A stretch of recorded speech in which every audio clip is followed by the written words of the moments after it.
welcome to a brand new episode of the official Capcom Pro Tour pre-show, led by none other than Big Hollywood Rob TV and none other than my boy Brian, the top influencer in the game today. Mustache or no mustache, Balrog or no Balrog, underwear or I'll talk about your you know when you were talking about the thing you were planning for your intro to CEO, and then you right. We left that one on the drawing board. You know what I'm saying? We had to shift gears. I think the Oro entrance sold a little bit better than what we were planning. That I'm doing pretty good. You know, we had a nice little refreshing break from the CPT action, but that really just makes you appreciate when we have these big online events coming our way, because we just had over the past couple of weekends the Southeast Asia CPT event, which was of course always an exciting one. This region is always mixing things up for me. It's honestly been one of the most diverse regions as far as talents coming out of this. Like over the past 2 years of doing online CPT, the winners have just not been consistent. The characters and the top 3 players, I haven't been able to call this region a single time since we started doing the CPT pre-show. And Brian, speaking of pre-shows, you know, we can't bring up ours. We can't bring up No Neutral without naturally bringing up our Japanese counterpart, our family over there at Capcom Fighters Japan. Much love to all of you guys, and of course to all of the Japanese fans for showing love to No Neutral all this time. But Brian, the point that you bring up there, bro, is actually phenomenal. I remember off top, I could say SKZ, the Bobby Fischer of Street Fighter. I remember him winning with his Seth. And I remember Oswald, I want to say Oswald won as well. And of course now we have a brand new champion. Let's talk about it. None other than my guy, Sin Brandon. And I'll tell you what, bro, his CFN was interesting to me because, you know, I know Brandon as an Akuma player. I remember he was an amazing Akuma player. And now his CFN says no more Goki, as he has transitioned over to the blonder side of things and is going with the loop. And I'll tell you what, man, I feel like it makes perfect sense when you look at his play style and everything. The way that I think an Akuma player and a Luke player, it's the same type of archetype. Of course, Luke is flying through the air, demon flipping and whatnot, but I think the skill set is similar there. But more importantly, just on the player side of things, yo, this dude he's something special, Brian. Like, this is one of, like you said, this is one of the hardest regions to win. And he actually did it without losing a set. I mean, a lot of people can't relate to something like that. Like, Brian, could you imagine winning an online CPT event without losing a set? Could you imagine doing it not once, but 2 times? Unfortunately, I can only imagine it. You know, maybe one day I'll be blessed by being close to someone with that much greatness in them. But for me, I guess it's just in my dreams. What can I say? But you mentioned him being, an intelligent player and a smart one at that. And I would say, yes, any player switching to Luke is a very intelligent player. So Brandon, he dropped the Akuma, he picked up the Luke, swept through it in the winner's side, but it wasn't free. There was definitely a lot of close sets he had, and we'll kind of break down that storyline. But I do want to give a shout out to Brandon in general, just for being like the one player who I've seen out of all this tumultuous, what's what I'm thinking of, just the chaos of this region. I thought, for the most part, we've seen very consistent results in most of these online regions. This region has not been as consistent as these other regions. You know, we had Oswald Chuan, we had SKZ. Brandon has been that guy who has been in all of these top 8s. He's always been in the top 8s, the top 5s, the top 3s, but he has not secured his position into the Capcom Cup until this past CPT event. And of course, he also had a big win in the Intel World Open, which you've mentioned before, how he really popped off in that event, but that was using Akuma. So he's managed to take that experience and those skills to Luke and close out this event. But like we mentioned, not free. I think we got to talk about the new players in the scene, because this scene keeps throwing new names. I want to make sure, before we talk about other players, I do want to make sure I shout out or bring attention to how godlike Brandon played against Lacuna in Grand Finals. So Lacuna had just, in their World Warrior program, he had just gotten second place to Captain Y, the Akira player, who also had a strong showing in this tournament as well, in the CPT.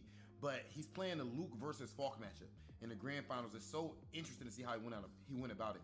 So it's the last game of Grand Finals. Y'all already know, bro. Look, we know it ain't like Falk. It's just top 5, so on and so forth. But Falk is a good character. But even before Falk was this good, she was mad annoying. Just like controlling, spacing, those long pokes. She has decent damage. So playing neutral against a character is weird.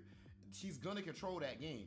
But does Brandon get flustered? No. He sat there for like literally 30 seconds of the match, just getting poked up, getting worn out, and then makes a clutch jump, found his spot. So that's the exact type of stuff that we praise Daigo for. When Daigo just sits in the corner against Fudo's poison for 30 seconds straight and doesn't press a button and then finds his spot. So I want to make sure we give all players the same credit for playing like that. Brandon, definitely an amazing player and well-deserved. I can't wait to see what he does at Capcom. For sure, and that willingness to not be conditioned is so crucial. Refusing to be conditioned is definitely the mark of a top-tier player, because you go, but what if I did X, Y, or Z? Well, you didn't.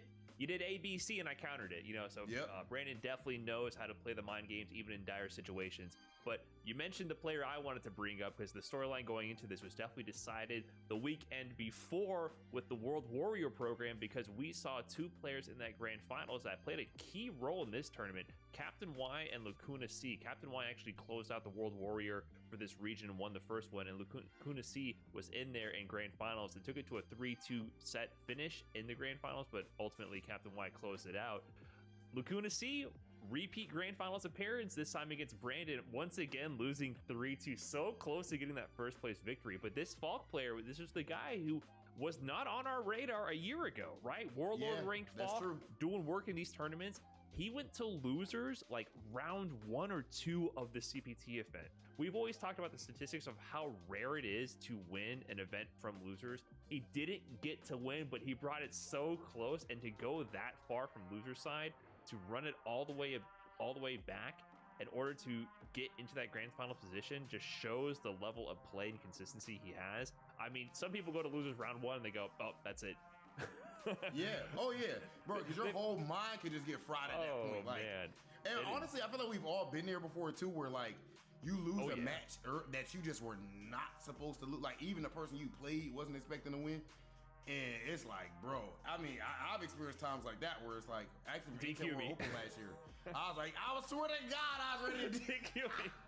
I'd be ready to not even play it. You look at all of the matches you gotta play, and it's like, bro, oh my God, I don't even want to play no more. So it definitely takes a moment where you got to take that deep breath and just buckle down and get it done. Once you get in the momentum, I think you remember, like, wait a minute, I'm nice, like it doesn't matter if it beat 1 or 100 people, I'll beat them all, right? But I also want to give a big shout out to our 3rd place finisher, Bells. Really strong Laura. Once again, another player who was not on our radar as of the previous CPT seasons in this region. He actually had a really good run in top 8 winners and went down to winners finals 3-2 to Brandon. But man, there's been just a lot of surprise talent in this region. Oh, Bells also put Captain Y in losers in top 16. So Bells was a huge monkey wrench in this bracket, right? Putting the World Warrior winner in losers early, and then getting really close to taking out the champion in winners finals.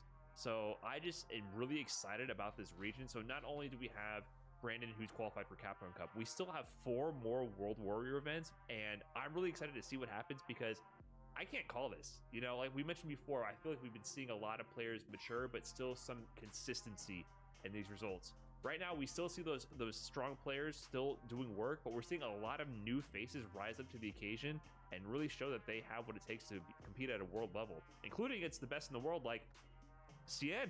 We haven't mentioned him yet.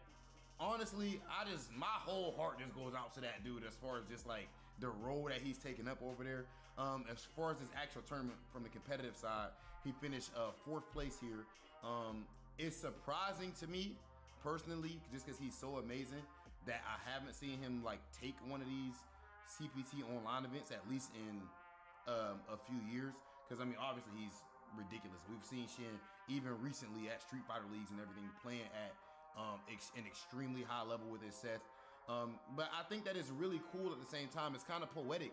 Just the fact that, like, bro, look around. Like, we're talking about all these players where before we really just knew him, or he was only, we didn't really know about all these guys.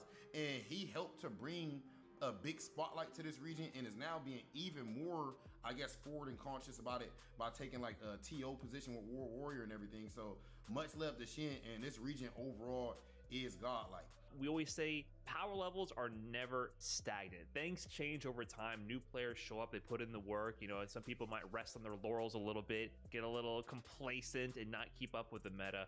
One thing we wanted to do here is take a look back and discuss exactly that with Street Fighter V as a whole. You know, this game has gone through a lot of different seasons and a lot of different changes, and it's come a long way. But I figured it would be a good discussion just to go back and remind people how things used to be, how this game was played at one point, our perception of the game, and how those things have changed, and in some cases haven't changed, because I think some people's perception has not kept up with the realities of how this game has actually changed. Because going back to season 1, things were definitely a lot different. They were a lot different, man. And you know, you speak on season 1 and people's perspectives. Well, Brian, I want to make sure I bring up episode 1 of my new show called The Highlight Reel over at twitch.tv/RobTV Live every single Sunday, right? So, you know, one of the inspirations for this topic comes from the fact that we were having a debate, man, the classic age-old debate, I know, of Street Fighter 4 and Street Fighter 5. And look, all I gotta say is Sanford was on the show. Shout out to the OG. So you pretty much know the energy that we had going to that. It was me, Sanford, Adam, and Chris Tarian, right? So you had the 2 Street Fighter 4 guys, the 2 Street Fighter 5 guys, pretty much, right? Of course, me and Adam and Street Fighter 5 guys. And I feel like it was quite clear, right, in my opinion, that there was a lack of keeping up with the times when it comes to the truth about Street Fighter 5 right now. So we can start off with this one right here. Crush counters. That's one of the things that was brought up as like a, I guess, indictment or a black mark on Street Fighter 5s in a neutral game, right? So I personally, wholeheartedly will say, I fully disagree that crush counters are at all a problem in Street Fighter 5. Now, to be honest, I would specifically say I like the existence of crush counters. I don't care whether they exist or not in neutral. Like, it doesn't really affect me. I don't really mind. But as far as the fact that you get to punish DPs even harder, if you're a character, especially before the scaling change, if that's the optimal thing for your character, right, I think that's cool, right? So it adds more risk to doing a DP. I even like the fact that it builds V meter and everything, but more importantly, it's just not busted, because throughout Street Fighter 5's history, what's happened is like the hurt boxes have extended on a lot of these buttons, right? Before, bro, remember they toned it down in general, bro. You remember Karen's season 2 stand heavy kick? Mm-hmm. It was 10 frames. I thought I was mad nice, just smacking that button with no hurt box, crush countering everybody. Like, it made no sense. Listen, you're talking about season 2 crush counters. You're talking to the season 2 crush counter guy himself, man. Season 2 Balrog, that was one of the big changes going into season 3. They shaved off they tacked on like a couple extra frames of recovery. They shaved off the hitbox so it doesn't reach quite as far. And then the crush counter combo, not only did they add scaling to it so it did less damage, they completely removed the combo route in season 3.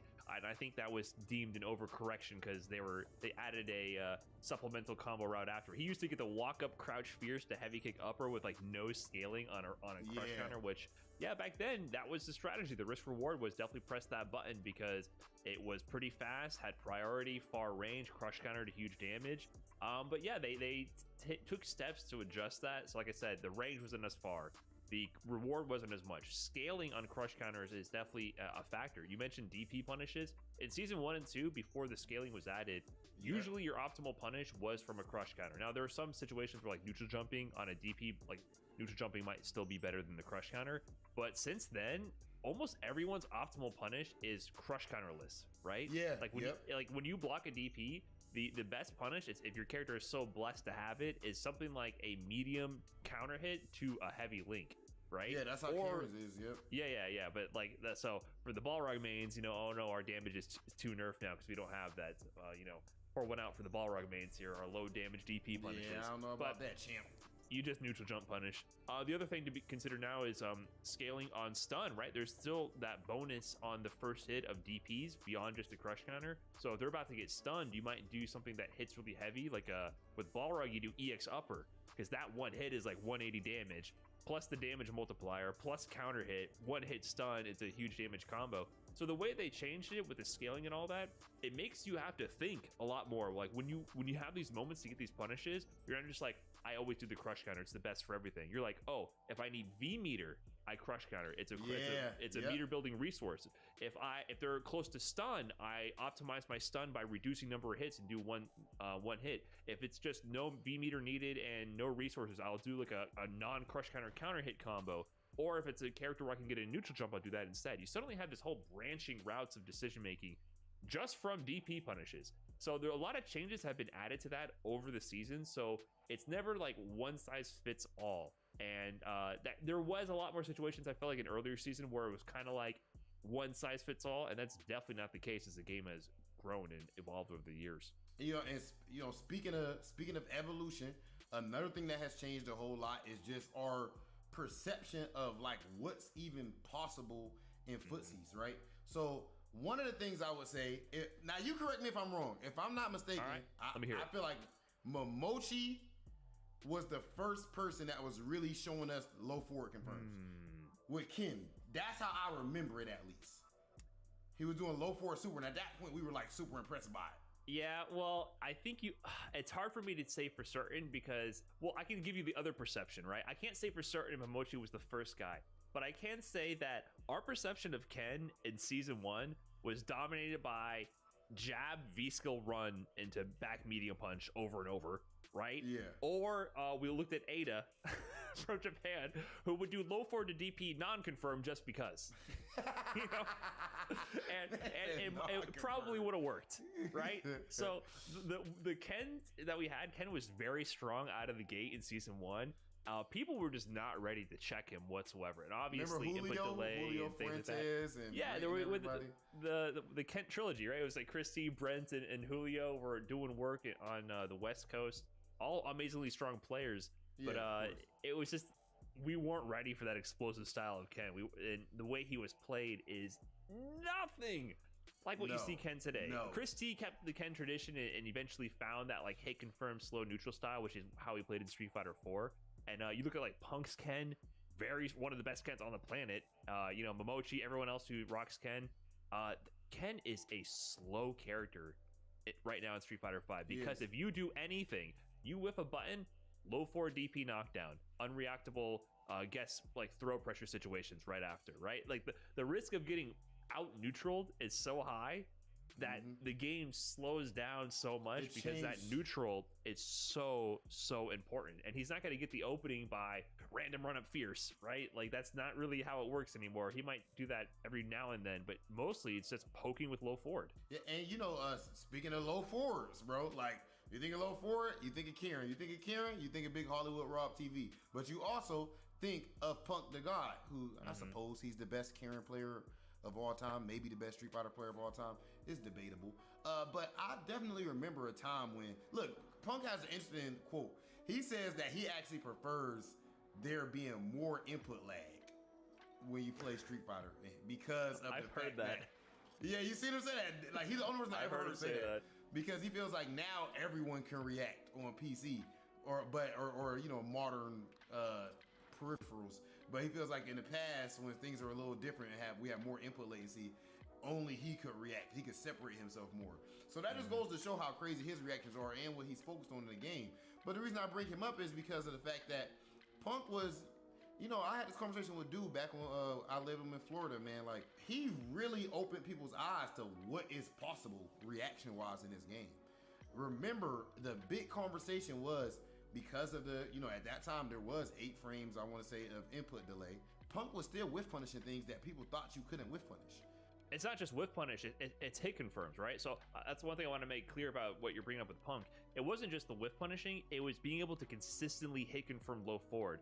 No one knew that she could just kill you in one hit. Right? She couldn't kill you in one hit, Brian. Okay, I'm exaggerating, but you get what I'm saying. That any moment that low forward can be confirmed consistently. As in, you make a mistake, you will be whiff punished, and not only whiff punished, it will be confirmed. So he can both fish for it preemptively, so you walk away, you try to build space in neutral, he clips your toes and he confirms it consistently. Yeah. Or if you mess up your spacing, and against Karen, it's pretty difficult. She kind of outranges most characters. Fast too. It's fast. you get punished consistently. People were not confirming low forward like Punk consistently. The whiff punishing, I still feel like that's a fact, but the whiff punishes was huge too, because he would like. Right. No, I'm saying he changed the game. He changed the game. Whiff punishes, like he changed the game for Kara. Like people did not know that she was that monster in low forward range that you were in danger. That changed people's perception of the whole game, though. Even like, whatever your character you play, I didn't know you could whiff punish in this game, like consistently, like this kid is doing. The game overall, V-shift being added, we got to bring that up too. The game overall has just shifted from the super high octane, high pace to.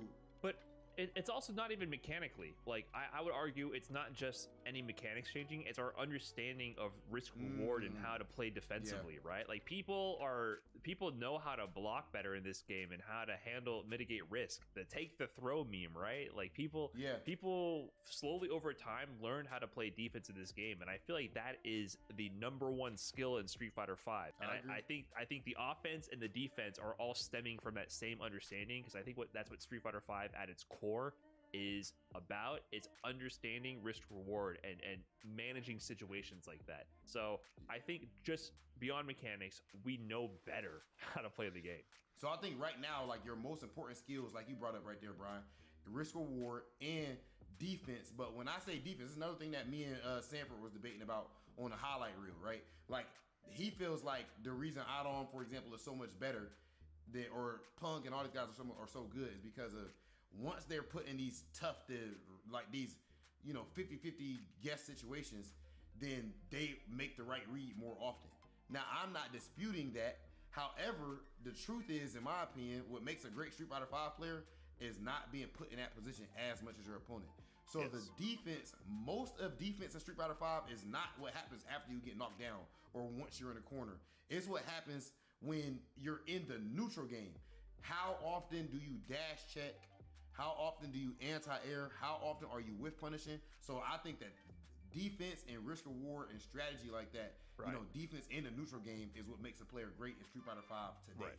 I agree. I mean, we'll keep it a buck. There's definitely situations where you're put into a bad spot in this game at the flip of a moment's notice, V-trigger right? activation. Certain V-trigger activations, but they cost resources. They're still a little bit situational. And then what you do from that point forward is your choice. And there's ways to mitigate risk reward for all those. So I think, to me, this game is 100% a study of risk reward management. I think the players who have mastered that have mastered this game to a level that other people just have not caught up to yet. And I think that's what we see right now. That's why we see the game slow down so much. That's why we see people maintaining control. And that's why it's still explosive, but it's not, the fireworks aren't going off every round. We've come a long way since Mika doing a roll into plus frames into the vortex and keeping the pressure going. Mid-screen Irish whip. Right. Yeah, the Mika rounds are a lot more rare these days, I'd have to say. Speaking of evolving over the years, we're moving on to a region that has evolved over the years as a dominant force in the Street Fighter V scene. We're going to be talking today, of course, about our upcoming CPT event for the Central America East region, featuring one of the strongest regions in the world. There's no debate at this point, I feel like. I mean, if you're debating this, I feel like you just haven't had your eyes open, or they've been purposely closed, see no evil, hear no evil, because we have Central America East, which is featuring, of course, Dominican Republic, Puerto Rico, and the neighboring regions. And that, I mean, just saying Dominican Republic and Puerto Rico, that you have some of the heaviest hitters on planet Earth. Planet Earth. Not just the Western Hemisphere, Central America, just planet Earth. I mean, the first player I want to talk about, bro, I'm going to keep it a buck. I don't know if he's from Earth because of the fact that he plays Fang. And come on, bro. Who here on our little blue sphere would want to play a weird character like that? But Mono, he makes it seem like a good choice, man, because, dog, he's definitely one of the favorites to win. He's one of the most informed players in the world right now, online and offline. So I would say CEO when he went, of course, and got first place. People were not expecting it, man. And he played so godlike, so clean. His mix-ups were phenomenal. And even in grand finals, going up against a full-powered Punk with Karen, and the pressure of having his country right there on his back. Like, they're right there in the crowd, if you remember, at that CEO. Like, the energy is crazy. you know, he don't want to lose in a spot like that. He's able to clutch it out. So I think that right now, as far as mono, where he's playing at, even as far as online CPTs. But Evo Online, you know, also did really well there as well. So he's been consistent in this region, you know, just showing that he has what it takes to consistently perform with a very unorthodox character who is definitely not bad. Fong is a good character. He's not. No, he's good. He's a good character. But yes, I do agree that I think so if you're in this region, like you're studying Fong, like you cannot allow that to be your excuse. Maybe it's the reality you didn't study enough, but you know it's coming. At this point in North America in general, you know he's coming to a major without, you know, Mono's pulling up. Yeah, I feel the same way. When I was going to CEO, I was like, if I'm gonna do well at a tournament in North America, I'm gonna run into that Fong and I'm gonna hate my life, but I'm gonna do what I gotta do because man, Mono is out here. But speaking of out here, of course, we gotta pivot over to the DR a little bit. The DR, such a strong region, time and time again, showing how good they are at this game. We have, of course, the staple, Mena, Capcom Cup champion, CPT qualifier, doing work in every event he shows up to, always a showman, some of the best, just one of the best characters in the FGC. I feel like he always brings the energy, always brings the hype. I mean, you know firsthand, delivering the entertainment at Combo Breaker with one of the hypest sets of the event. But that said, at Combo Breaker, who was in Grand Finals? Kaba. Yep. Kaba was the guy who finally made Idom look human for the first time in quite some time. Kaba reset the bracket, brought it so close to closing out the Grand Finals, and went to the final game, final round. Idom happened to take that one, but man, Kaba was looking so good in that Combo Breaker Grand Finals that I'm really excited to see what kind of shape he's in at this CPT event. Because, bro, we talk about the Kaba, we're not going to act like Louis Man ain't that guy, bro. His Dawson has been ridiculous for how long now, has his own style. Of course, that's the mark of all the great Dawson players, is they're so unique, such a versatile character. And of course, he does have an amazing roles as well. Another player people might not even think about off top. Speaking of the Rogs, my man Jimmy D. Qualifier for last CPT. Literally won a CPT event last year, so you know his confidence has to be through the roof. And he won the second CPT event. Because the first one, that's when Mena won and Mono got second. So the last time this guy played, he won. When you have confidence like that, a whole lot of things can happen. Jimmy has a great chance in this bracket. And this region just, it makes no sense, man. The Louis Mans, the Mono, Kaba, Jimmy, so many amazing players. We didn't even bring up Hermes Benatori, who's gotten so much stronger. Now he's rocking the Luke. We've historically known him for the Cammy. Yo, Hermes makes some smart decisions, man. But yeah, he's definitely been consistently leveling up ever since he was on Street Fighter League with the Dominican team. He's just impressed me time and time again with his persistence and increasing his skill. And just listening to him talk and the way he breaks down the mindset of the game is always also very impressive. He's a doctor, bro. He's a doctor of psychology, I think. Like literally, I think. Yeah, which is so really I think cool. The way he breaks down the game, he really brings that expertise to the game as well, and you can see it in his growth. And Brian, speaking of growth, for any players that's watching this right now that want to level up their game, make sure you yourself take part in the Capcom Pro Tour. These events are free to enter, and of course, you're going to level up your game and have a good time. Make sure you head over to CapcomProTour.com for scheduling and other details. And we don't only have the Capcom Pro Tour information there at CapcomProTour.com. We also have World Warrior. Of course, we have the monthly events going on for the World Warrior program. So if you want to find another avenue to compete, another way to potentially qualify for Capcom Cup, head over to CapcomProTour.com